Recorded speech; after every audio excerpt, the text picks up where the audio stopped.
Bom dia, graça e paz. 1 Timóteo 1,17, assim, ao Rei eterno, imortal e invisível, Deus único, honra e glória pelos séculos dos séculos. Amém. Nessa manhã, nós temos mais uma vez a alegria de todo o bem que o Senhor tem nos concedido, a alegria de sermos seus servos, seus filhos, de sermos apacentados pela sua poderosa e bondosa mão. Vamos orar antes de mais nada. Senhor, graças te damos por mais esse dia. Bendizemos ao Senhor por toda bondade que tem derramado sobre nossas vidas. Sabemos que nós não merecíamos nada de bom, Senhor, da tua parte, mas o Senhor é muito misericordioso, muito gracioso, um Deus que não nos concede aquilo que nós merecíamos, que era o juízo, mas nos concede toda bondade, todo o teu favor, através do teu Filho amado Jesus Cristo.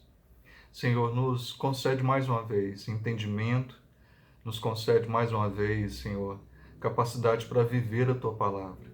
Fortalece as nossas vidas, nos torna cada vez mais sábios, segundo o Senhor, através da tua palavra, mediante a ação do teu Santo Espírito. Faz-nos, Senhor, crescer em intimidade, em vida, em integridade, Senhor. Ajuda-nos. Em nome de Jesus Cristo. Amém. Dando continuidade aos nossos estudos, nós temos meditado no livro de J.R. Brides, Graça que Transforma. Hoje veremos as lições a partir da lição 15. E o tema de hoje é apropriando-se da graça. Apropriando-se da graça. Apropriando-se da graça é tomar posse, e aí sim, isso é assumir, né?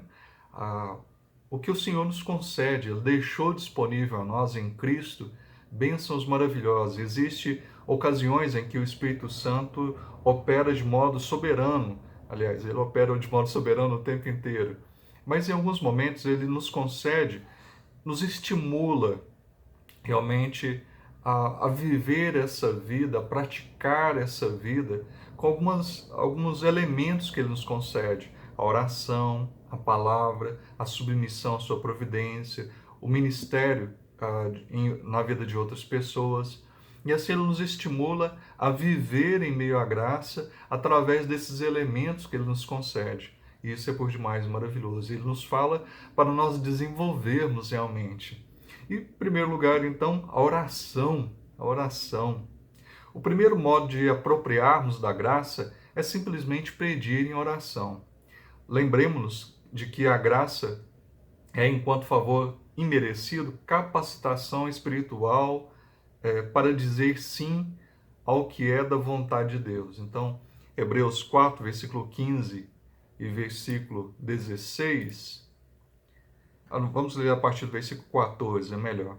Tendo, pois, a Jesus, o Filho de Deus, como grande sumo sacerdote que penetrou os céus, conservemos firmes a nossa confissão, porque não temos sumo sacerdote que não possa compadecer-se das nossas fraquezas. Antes foi ele tentado em todas as coisas, a nossa semelhança, mas sem pecado.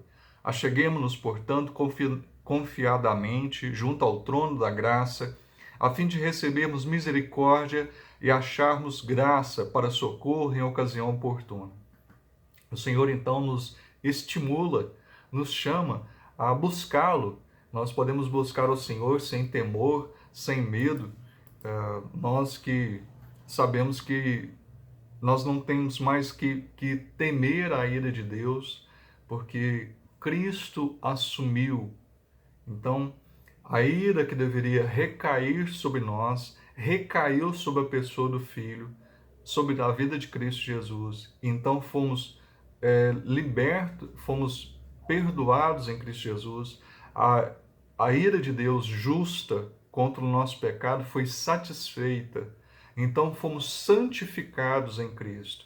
Então nós temos livre acesso a Deus por meio do Filho, por meio de Cristo Jesus. Ele é o nosso intercessor, ele é o nosso mediador. Só existe um mediador, Jesus Cristo. Ele nos concedeu esse caminho, ele é o caminho ao Pai.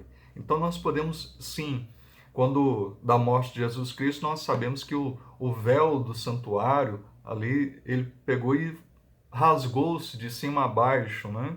Então ali demonstrando a questão de livre acesso, não há mais impedimento.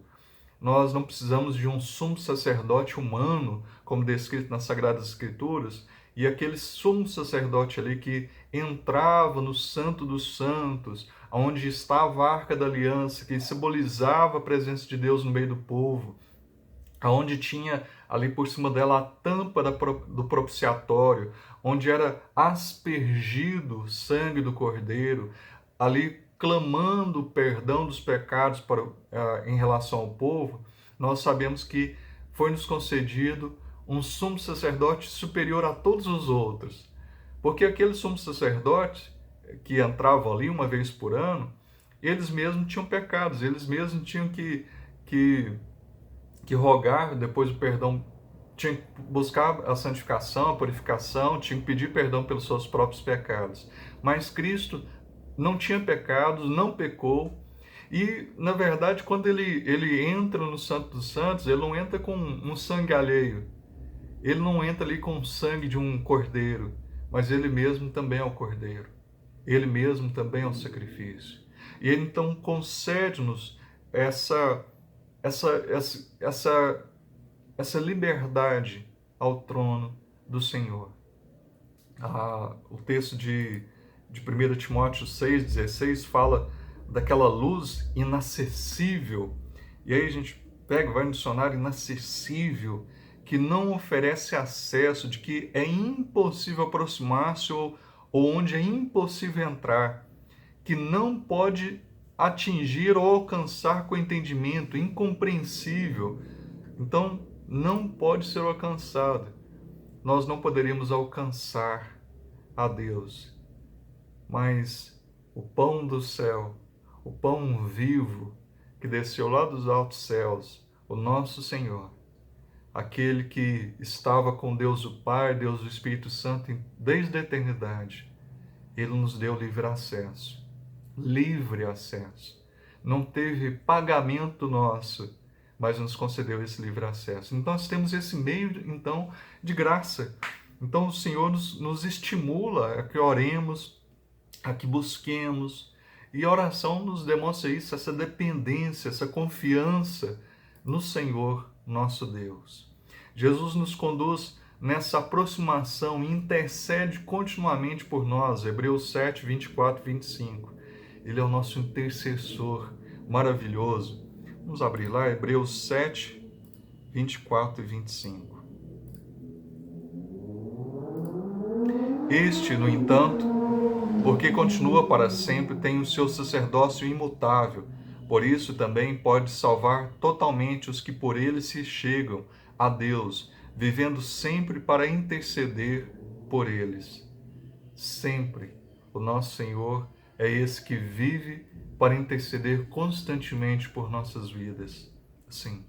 A razão para isso é a própria perfeição da encarnação de Cristo. Como já disse, ele não tinha pecado. Ele era totalmente humano, exceto na experiência do pecado. Ele viveu como qualquer um de nós, foi tentado, sofreu e sentiu e passou por diversas situações como qualquer um de nós, mas em nenhum momento pecou.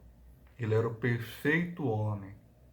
Adão, que foi criado ali sem pecado, ele veio a pecar. Mas o nosso Senhor, ele permaneceu. Onde o primeiro Adão caiu, o segundo Adão foi obediente, foi fiel. E assim nos concedeu, então, esse perdão perante Deus. Muitas vezes nos sentimos abandonados por Deus em nossas aflições e provações.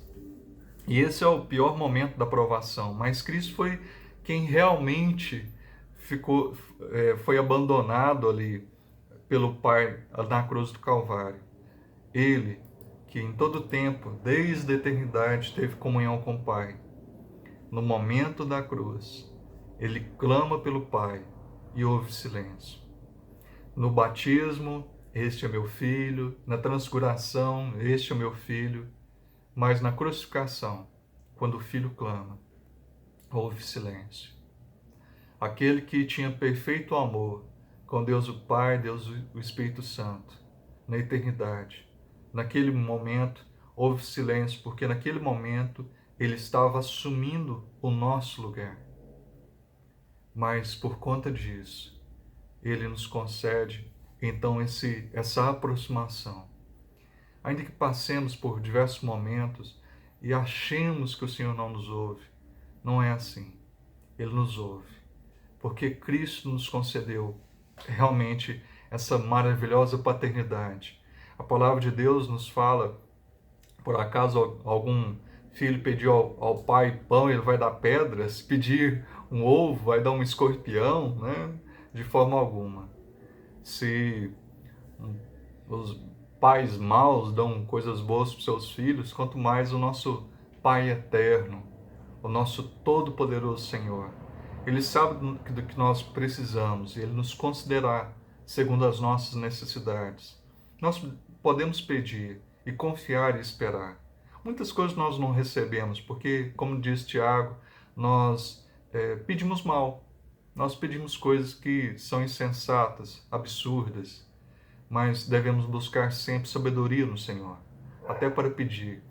Pedir ao Espírito Santo, auxilie-me, Senhor, para saber pedir bem, pedir o que é adequado, pedir aquilo que redunde em glórias para o Senhor. Aproximamo-nos do trono gracioso por meio da oração. Só entenderemos o verdadeiro significado da oração se compreendermos o que é ter um sumo sacerdote, como quem Jesus Cristo é para nós.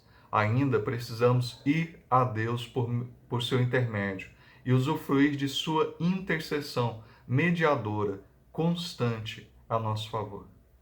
Não é nenhum outro, não é nenhuma coisa, nenhuma outra pessoa que viveu, ou que está viva, mas só um.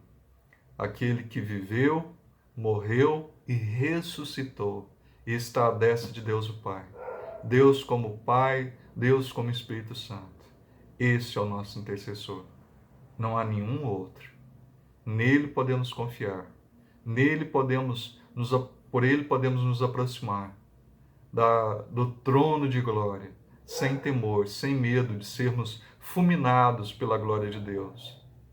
Porque ainda que sejamos pecadores, falhos, o Senhor é muito misericordioso, muito gracioso para conosco, mediante o seu Filho. A palavra da graça. Não entendemos exatamente como o Espírito Santo interage com o nosso espírito, mas sabemos que um dos instrumentos que ele usa para isso é a palavra. Ou seja, ele traz à nossa mente, nos lembra uma passagem bíblica específica e apropriada para várias ocasiões e aplica ao nosso coração, né? Então nós lemos, aquela palavra é aguardada, quer seja pela nossa leitura devocional, quer seja por um sermão onde ouvimos a explicação, a exposição da palavra, nós aprendemos e essas palavras ficam guardadas, retidas ali. E uma vez que necessitamos dela, o Espírito Santo desperta ali em nós e nos concede aquela palavra, nós lembramos, refletimos e somos fortalecidos por aquela palavra. Atos 20, 32 fala dos presbíteros serem encomendados ao Senhor e à palavra de sua graça como ao uso contínuo e diário das Escrituras para a sua edificação. Os presbíteros ali eram responsáveis, então, por ter essa dedicação, essa vida para aprender e ensinar ali ao povo, para edificar ao povo com a palavra do Senhor. A Bíblia não é um livro sobre Deus, mas é um livro que veio de Deus. Não é um livro que vem explicar de onde Deus veio, como surgiu. Não, Deus sempre foi. Ele não teve princípio de dias, ele não foi criado como nós. Mas, ainda assim, Deus não explica determinadas coisas, porque não é necessário. A Bíblia é sim um livro que é o que é necessário para a nossa salvação. Então, desde Gênesis, Apocalipse, nos dá a compreensão da queda, ali também da promessa do Redentor e finalmente, posteriormente, até a nossa glorificação. Então, a Bíblia sempre fala disso, nossa queda, nossa restauração, nossa regeneração em Cristo, nosso perdão ali em Cristo Jesus. Então ele vem falar de tudo isso, que era necessário vir o Filho, que era necessário vir o nosso intercessor. Foi prefigurado isso em diversos tipos, em diversos elementos, através dos quais estavam ali de forma didática, apontando para a pessoa de Cristo que viria para interceder em nosso favor. A palavra de Deus é o livro que realmente é necessário. Segundo Timóteo 3,16, toda escritura é inspirada por Deus. Então, é a palavra do Senhor para conosco. Ela é a sua autorrevelação e tudo que nela está escrito ensina o necessário, então, para a nossa salvação e nosso relacionamento com Deus, o nosso crescimento espiritual. Ela é essa palavra de sua graça. E esse meio tão maravilhoso, apropriar-se desse conhecimento, da sua vontade para nós, é essencial para o nosso viver. Aquele que tem os meus mandamentos e os guarda, que o ama, esse é o que me ama. Amar a palavra é uma demonstração de amar ao Senhor, de amar a vontade do Senhor, de buscar viver essa vontade, de obedecer essa vontade. É algo que o Senhor se agrada. E nós devemos rogar ao Espírito Santo que nos ajude nesse dia a dia, nesse dia a dia nosso, a crescer, a conhecer, a desenvolver esse conhecimento, essa vida no Senhor. A Bíblia é mais do que verdade objetiva, é alimento para a vida. Ela é o pão, muito mais necessário até do que o pão de cada dia, é a palavra. Sim, a palavra do Senhor, essa palavra que é viva, que é eficaz, ela é necessária. Não só de pão viverá o homem, mas de toda palavra que procede da boca de Deus. O povo de Israel deveria ter entendido isso. Aquele povo que reclamava, que falava tantas coisas absurdas, que resmungava. O Senhor concedia água, o Senhor concedia carne, o Senhor concedia pão. O Senhor nunca deixou aquele povo passar necessidades elementares. Ali suas vestes não se desgastavam, suas sandálias não se desgastaram durante aqueles 40 anos. Mas o Senhor era com eles. E ainda assim eles não entenderam que não era só de pão que eles viviam, mas deveriam sim amar ao Senhor, viver segundo a palavra do Senhor, o que o Senhor lhes ensinava, o que o Senhor lhes revelava. O Senhor nos revelou através das suas sagradas escrituras a sua vontade, a nossa vida, como deve ser a nossa vida moral. Ele foi revelada. Esses mandamentos morais, essa lei moral, nós devemos buscar viver ela em todo o tempo. Adão, antes da queda, ele já era ali exigido dele que vivesse uma vida moralmente agradável ao Senhor. E nós devemos também vivê-la. Claro que nós somos falhos, mas isso não é desculpa para nós não buscarmos a nossa santificação. Sim, dia após dia, a mortificação dos nossos pecados, lançando fora aquilo que ainda temos de falhas, que nos tem distanciado do Senhor, que nos tem feito cair. Sim, que o Espírito Santo venha a cada dia nos purificando, nos limpando mais e mais, e nos tornando mais santos, mais puros aos olhos do Senhor.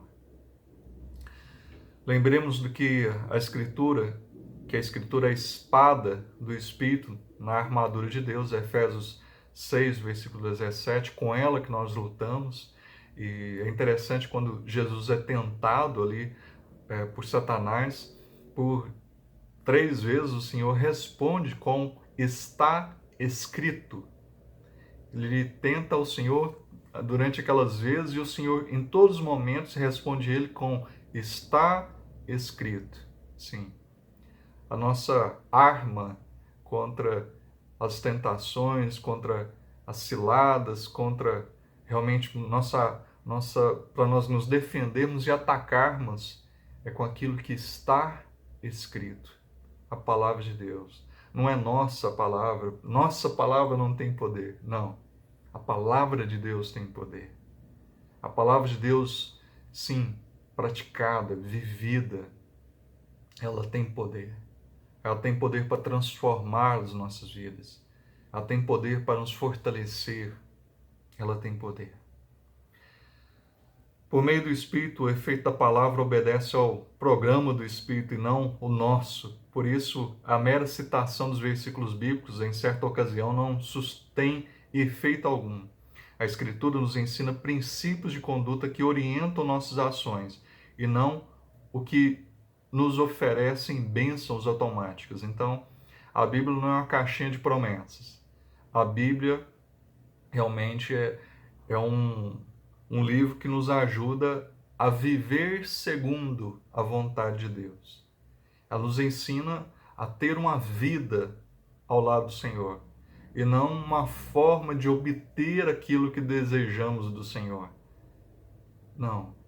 Ela não é um caminho de bênçãos que arranca bênçãos do Senhor, que obriga Deus a nos conceder alguma coisa, que concede fórmulas mágicas para receber bênçãos.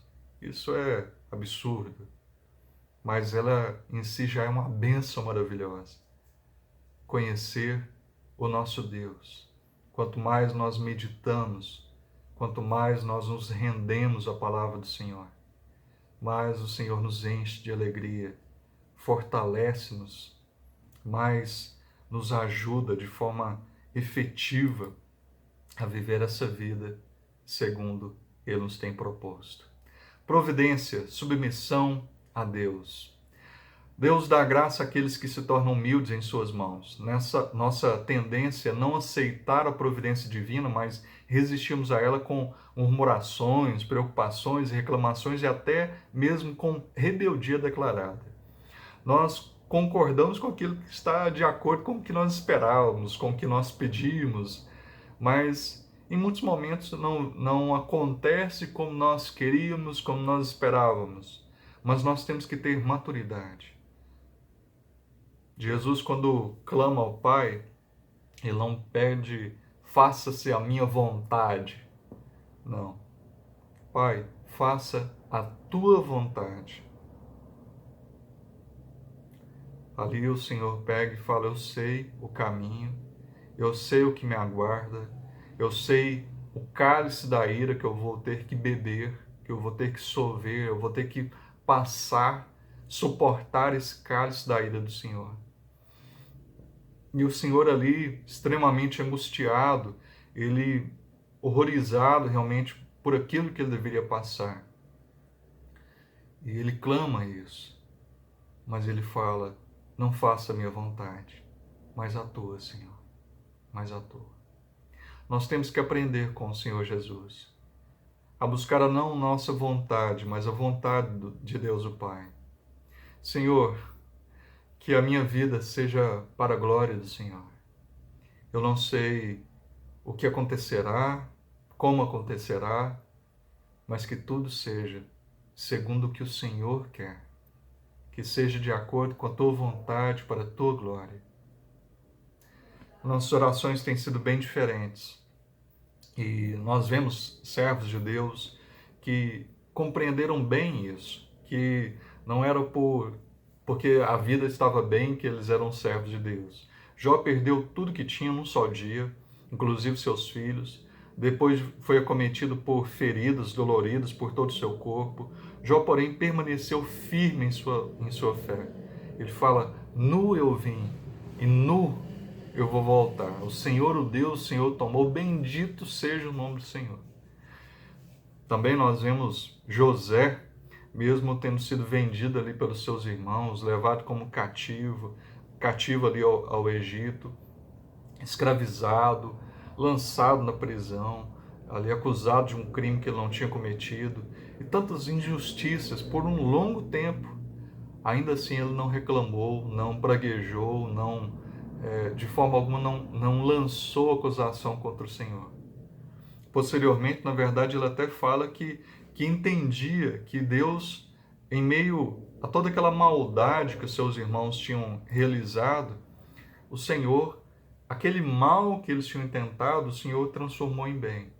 Eu falo, não, o mal que vocês intentaram comigo, na verdade o Senhor transformou em algo bom. Através disso, Ele me enviou à frente de vocês para providenciar um lugar para a nossa família, recursos, alimento para a nossa família. Nesses tempos que Ele sabia que viriam, de fome, de escassez, que Ele enviaria, Ele já tinha organizado toda a situação, porque Ele conhece toda a história. O nosso Senhor é muito bom. Nós conhecemos só um pedacinho da história, nós vemos só um pouquinho. O Senhor vê completamente a história da humanidade. Ele vê, conhece, vê totalmente a situação. Nós não conhecemos, nós não entendemos tudo perfeitamente, mas o Senhor conhece. Nós devemos então começar a aprender a descansar nele, descansar no Senhor. É difícil ver a mão de Deus nas adversidades, porque acreditamos equivocadamente, de forma errônea, com o mundo que o maior bem dessa vida é a felicidade, né? Então, nossa, eu sou crente, eu vou viver um mar de rosas. Não, rosa tem espinho. É. O que Cristo recebeu não foi uma coroa de flores, de pétalas de rosas. Foi uma coroa de espinhos. Sim. O Senhor não recebeu ali moedas de ouro, recebeu cravos em suas mãos.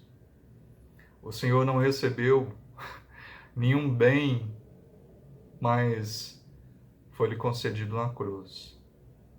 Foi-lhe concedido a vergonha, realmente a rejeição, mas tudo aquilo o Senhor passou, porque era necessário. E assim ele já tinha falado, ninguém toma a vida do pastor. Ele espontaneamente a deu por amor às suas ovelhas, aos seus cordeiros. Ninguém tomou a vida de Cristo. Ele a entregou espontaneamente. Espontaneamente. A grande questão em si não é o reconhecimento da soberania divina sobre tudo e seu amor paternal conduzindo tudo isso. Mas a grande questão é submeter-nos. Nós temos nos submetido a tudo que tem acontecido. Quando está tudo bom, é fácil de nos submetermos. Mas quando as coisas não estão de acordo com o esperado, nós temos nos submetido a essa vontade? Sim. Um hino antigo diz o seguinte: Senhor, estou disposto a receber o que dás, a carecer do que seguras, a abrir mão do que me tiras, a sofrer o que me aplicas, a ser o que de mim requeres.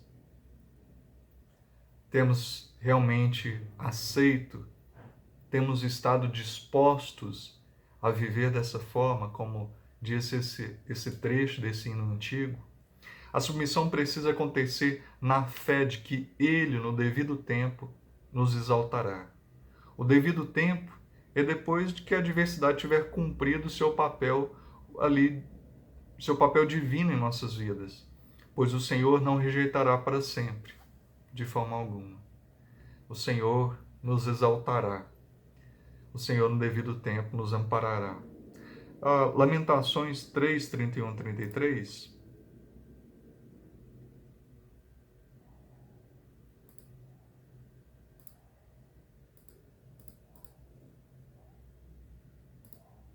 O Senhor não rejeitará para sempre, pois ainda que entristeça alguém, usará de compaixão segundo a grandeza das suas misericórdias, porque não aflige nem entristece de bom grado os filhos dos homens. Sim, assim como tantos outros, no devido tempo o Senhor certamente nos considerará, depois de termos passado e o Senhor ter exercido ali o que Ele queria através de nossas vidas, nós que somos instrumentos realmente em Suas bondosas, maravilhosas, poderosas mãos, que nós estejamos dispostos a viver tudo, em todo o tempo, de acordo com a vontade de Deus. Como adquirir uma fé perseverante? 1 Pedro 5:7.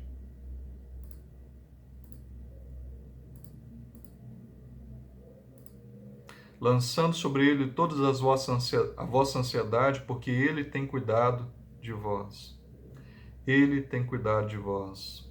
Não é ele cuidará de vós, mas ele tem cuidado de vós. Assim como ele tem cuidado de vós, assim como ele tem cuidado de nós, continuemos a lançar sobre ele todas as nossas ansiedades, sabendo que em tudo ele tem cuidado. O ministério de outras pessoas, nós devemos ser ministros da graça. Deus ordenou que no corpo de Cristo os membros cooperassem de igual cuidado uns com os outros. Nós somos corpo de Cristo, nós somos membros do corpo de Cristo e temos que cuidar uns aos outros, temos que edificar uns aos outros, né? E fortalecermos.